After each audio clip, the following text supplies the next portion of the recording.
बार में समझ लेंगे, कायदे से देख के आपका एकदम तैयार हो जाएगा, 100% गारंटी है। चलिए, तो वैद्युत बल्ब होता क्या है पहले उसको बताने की कोशिश करेंगे। तो वैद्युत बल्ब वैद्युत धारा के ऊष्मीय प्रभाव पर आधारित एक युक्ति है।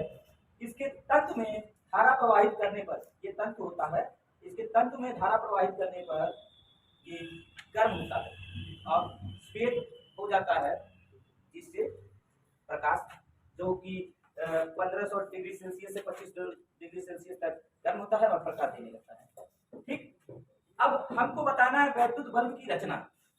तो फिगर बना दीजिएगा वैद्युत बल्ब का। ये वो बल्ब है जो पहले जमाने में यूज होता था, अभी तो एलईडी आ गया है, उसमें कुछ न तंतु दिखता है न तार दिखेगा, कुछ नहीं दिखेगा। पहले बल्ब आता था 100 वाट का जो जलाते थे, लाल कलर का जलता था, वही बल्ब है। तो वैद्युत बल्ब, वैद्युत बल्ब कांच का एक खोखला गोला होता है, कांच का एक खोखला गोला होता है, जिसके अंदर की वायु निकालकर निर्वात उत्पन्न कर दिया जाता है। जब जहां हवा नहीं होता है उस जगह को कहते हैं निर्वात, वैक्यूम। तो वैद्युत बल्ब कांच का एक खोखला गोला होता है, जिसके अंदर की वायु निकालकर निर्वात उत्पन्न कर दिया जाता है। इसके ऊपर पीतल की एक टोपी लगी होती है, पीतल की एक टोपी लगी होती है, जिसमें 2 पिन लगे होते हैं। आप लोग देखते होंगे ऊपर रहता है, जलता का होता है, पीतल का होता है, ठीक है। तो पीतल की एक टोपी लगी होती है, जिसमें 2 पिन लगे होते हैं। इसके मुंह में, इसका ये मुंह है, मुंह में चपड़ा भरकर सील बंद कर दिया जाता है। चपड़ा वो जो आप लोग बल्ब देखे होंगे काला काला नहीं रहता, खोलते होंगे तो पत्थर की तरह निकलता है, उसी को चपड़ा बोलते हैं। चपड़ा भरकर सील बंद कर दिया जाता है। इसमें जस्ते के 2 टाके लगे होते हैं। आप बल्ब को देखिएगा तो जो टाका लगा होता है वही वोल्टेज पिन से टच होता है, तभी उसमें करंट आता है। तो जस्ते के 2 टाके लगे होते हैं। इन टाकों का संबंध तांबे के 2 मोटे तारों से होता है, तांबे के 2 मोटे तारों से होता है, जो बल्ब के भीतर कांच की एक नली से होकर जाता है, कांच की एक नली से होकर जाता है, जिससे कि यह एक दूसरे से पृथक रहते हैं, अलग रहते हैं। कांच की एक नली से होकर जाता है, जिससे कि यह एक दूसरे से पृथक रहते हैं। इन तारों बल्ब के भीतर इन तारों का संबंध एक पतले बारीक टंगस्टन के तार से होता है, जिसे तंतु कहते हैं, जिसे तंतु कहते हैं। इसका गलनांक लगभग बहुत ऊंचा, लगभग 3400 डिग्री सेल्सियस होता है।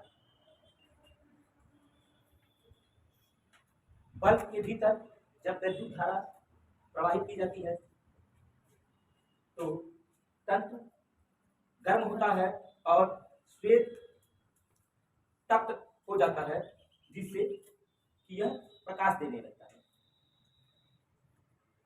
अब इस बल्ब की यह कमी है कि यह जब 2100 डिग्री सेल्सियस से ऊपर जब ताप इसको मिलता है, टेम्परेचर जब होता है, तो यह हल्का हल्का वाष्प बनकर बल्ब की दीवारों पर जम जाता है, जिससे कि बल्ब धुंधला हो जाता है और प्रकाश कम देने लगता है।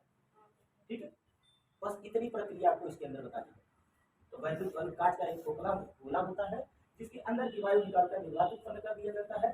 इसके मुंह पर पीतल की एक टोपी लगी होती है, जिसमें 2 पिन लगे होते हैं, तथा इसके मुंह में चपड़ा भरकर सील बंद कर दिया जाता है। इसमें जस्ते के 2 टाके लगे होते हैं। इन टाकों का संबंध बल्ब के भीतर तांबे के 2 मोटे तारों से होता है। ये इन तारों को बल्ब के भीतर कांच की एक नली के द्वारा ले जाया जाता है, जिससे कि हम एक दूसरे से पृथक्कृत रहें। और बल्ब के भीतर इन तारों का संबंध टंगस्टन के एक बारीक तार से होता है, जिसे तंतु कहते हैं। इसका गलनांक बहुत ऊंचा, लगभग 3400 डिग्री सेल्सियस होता है। इस बल्ब की यह कमी है कि यह 2100 डिग्री सेल्सियस से अधिक ताप पर वाष्पित होने लगता है और बल्ब की दीवारों पर चिपक जाता है, जिससे कि बल्ब धुंधला हो जाता है।